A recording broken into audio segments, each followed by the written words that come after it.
I turned down $40,000 last month. Let's talk about it. Hi, I'm Taylor. If you're new here, I'm your go-to for hygiene, fragrance, and all things beauty. But on every single platform, I have one pretty simple goal, and that is to be the woman I needed years ago. Whether that's through business, faith, fashion, or life lessons, my goal is to share information so that you don't have to learn it the hard way like I did. And today I'm going to be sharing a lesson that I wish I knew when I first started my business a few years ago, because if you would have told me, or asked me rather, a few years ago to take a $40,000 deal, I would have said yes before you even finished your sentence. But saying no today was actually a really great business decision, which is why I want to talk about it. Last month, I had an incredible opportunity to work with a brand that I not only had an affinity for, but actually loved, just hadn't worked with them quite yet. The brand was recognizable, the budget was pretty significant, and on paper, it looked like a really good deal. Now, I want to be honest, I don't come from money, but money does not faze me, especially in this season of life. There are higher numbers, lower numbers that come across my desk every single week, but I don't want to be oblivious to the fact that that is someone's salary. And if I'm being 100% honest, that used to be my salary when I worked in corporate. I was making $42,000 a year working in corporate America for an investment firm. So of course, when you see a number like that, you get excited, which you should. But one thing I have learned as a business owner is that excitement and decision making shouldn't be going at the same speed. The bigger the opportunity for me, the slower I move and the more intentional I have to be. And that's exactly what I did with this deal.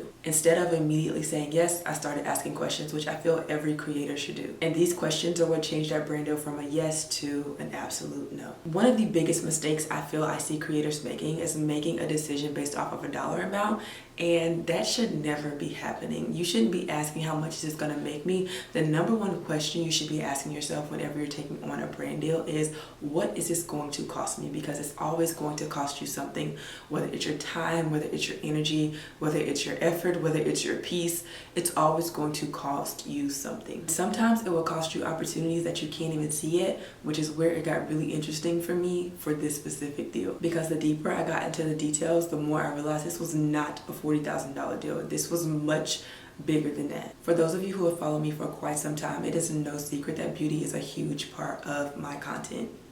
I talk about skincare, I talk about fragrances, I talk about makeup, but I talk about hair a lot. And if I'm being quite honest, that's why a lot of my audience comes to me for hair inspiration. After combing through the details of this partnership, I realized this deal would significantly limit my hair content for an extended amount of time. Now, if you're not a creator or familiar with the industry, you're like, girl, okay, and what? But for me, this was a really big deal because it wasn't just about this single campaign.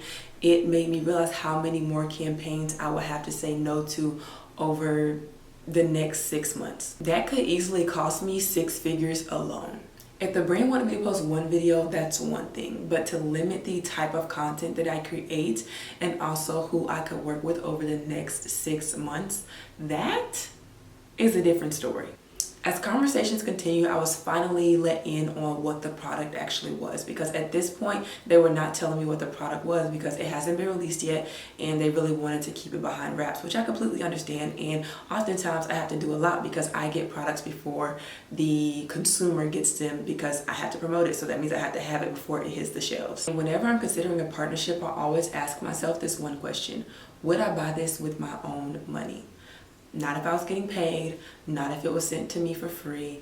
Would I go out and spend my hard-earned money on this product? And for this product, it was an absolute no. I knew I would never pick up that product on my own, and also I would never use it after the campaign ended. And for me, integrity means a lot to me, especially in this business. If I don't genuinely love a product, I will not promote it, and I will also not share it. I have built an audience that truly trusts my recommendations, and that means a lot to me. If I'm going to recommend a product, I need to know that I know that it works and that I absolutely love it. Now, it's one thing for me to recommend something I love and people just not like it. It's another thing to recommend something that I know I won't use, I don't love, and I would not normally recommend outside of a check. Some of you may hear that and say, Taylor, it's just a brand deal. Get your money, okay?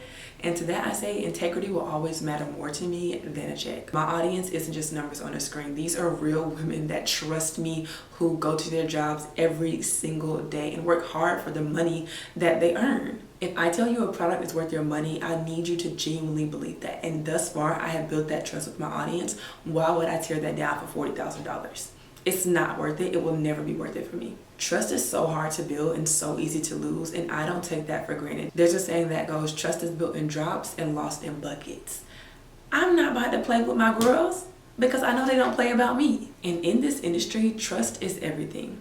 Without trust, there is no audience. Without trust, there is no influence. Without trust, there's no business. One of the biggest blessings of growing my business over the past few years is knowing how to make a decision out of conviction and not desperation.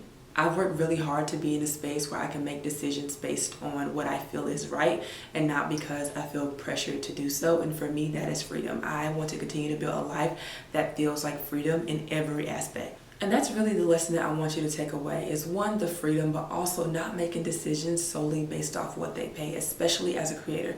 This one lesson doesn't just stop and start at my field. This is cross industry. Whether you're starting a new job, entering a new career, do not solely evaluate it based on what they are paying you.